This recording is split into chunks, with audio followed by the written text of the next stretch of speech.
नाज़रीन तव्हांखे ॿुधाईंदा हलूं त टकमकान थाणो बूला खान जे क़दीमी क़ब्रिस्तान खे ख़तरो। जी नाज़रीन, टकमकान थाणो बूला खान जे क़दीमी क़ब्रिस्तान खे ख़तरो। एरीगेशन डिपार्टमेंट जे तरफ़ खां ॻोठाणनि जे सर्वे नंबर ज़मीन ते डैम क़ाइमु करण जो मनसूबो ऐं वरी उन्हनि ई माण्हुनि खे को बि मुआवज़ो नाहे मिलियो ऐं नई वरी बुनियादी सहूलतूं मिलियूं।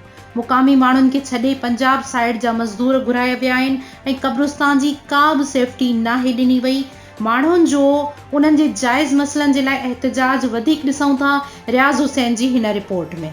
जसलाल को नाज़रीन असां वक्त मौजूद आहियूं टकमकान ऐं थाणा बूला खान जो क़दीमी क़ब्रिस्तान।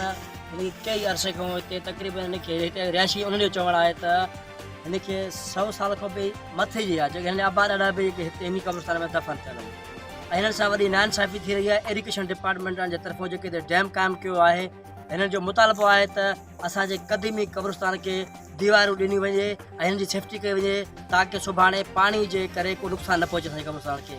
ऐं हिननि जो वधीक इहो चवणु आहे त जेके हिते जा डैम ऑफिसर आहिनि उहे असांखे चई रहिया आहिनि त पंहिंजे क़ब्रिस्तान जी तव्हां पंहिंजे ख़र्चे मां पंहिंजी सेफ्टी करायो, न त ॿी सूरत में तव्हांजे इलाइक़े जो क़ब्रिस्तान आहिनि हीअ पाणी हेठि अची सघनि था।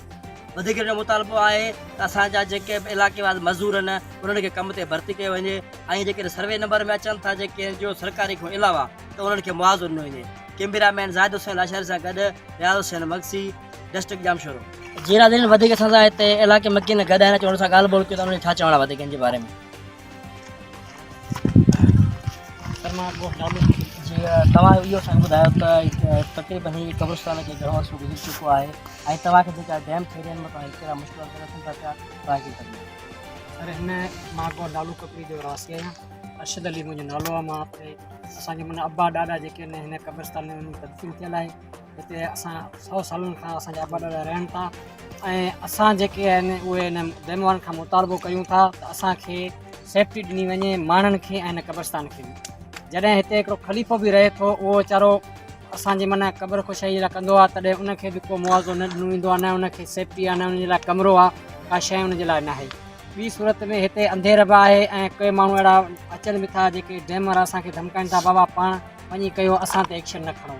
एरीगेशन ऑफिसर वारा जेके आहिनि इहे असांखां ॾाढा थी रहिया आहिनि हिते जवाम खां। असांजो इहो मुतालबो आहे सिंध हुकूमत खां त असांखे फौरी तौरु असांजी मदद कई वञे, असांजे ॻोठनि खे पुल बि ॾिनी वञे ऐं असांखे बुनियादी सहूलियतूं ॾिनियूं वञनि। पंजाब खां माण्हू हाणे हिते असांजे मथां मुसलत कया वञनि था ऐं असांखे धमकाए वञनि था तव्हांजे लाइ हिते रोज़गारु न आहे। असुलु ॻाल्हि इहा आहे त असांजा अब्बा ॾाॾा ऐं उन्हनि जा बि अब्बा ॾाॾा हिते जा रवासी हिते ई माना तदफ़ीन थी वञण जी तालुको थाणो बूला खान खां ऐं धमाज खां, सरी खां ऐं कराची जा कुझु शेख बिरादर आहिनि उहे बि हिते उन्हनि जी तदफ़ीन थियल आहे। ऐं ॿियो ॻाल्हि इहा आहे त असां जॾहिं डैम ॾे वञूं था मज़दूर जे लाइ या उहो किन किचिरो बि अगरि उनजे डैम जे अंदरूं कढनि था त उन खां बि असांखे माना भतो वसूल करण जी असां आछ कंदा असांखे भतो ॾियो, पोइ हीउ जेको खणो। बारदानू जेको ख़ाली ॿोरियूं हूंदियूं आहिनि उहो बि असांखे विकिरे जे लाइ कंहिं ग़रीब खे न ॾींदा आहिनि। ऐं कुझु ॾींहं पहिरियां असांजो हिकिड़ो छोकिरो वियो हुते त उन्हनि खे चयूं बाबा असांखे पैसा ॾियो या असांखे भतो ॾियो। मुंहिंजी होटल आहे उनखे बि माना धमकियूं ॾियनि था त बाबा हिते तव्हां जेको कारोबार न कयो। असांजे सर्वे नंबर में उहो डैम ॼाणी वाणी हिते मुक़ररु कयो वियो आहे ऐं डैम थोरो पोइ ते हुयो उनखे अॻिते धिकियो वियो आहे। कंहिंजी सिफ़ारिश ते इनखे बि वाक़ो कयो वञे।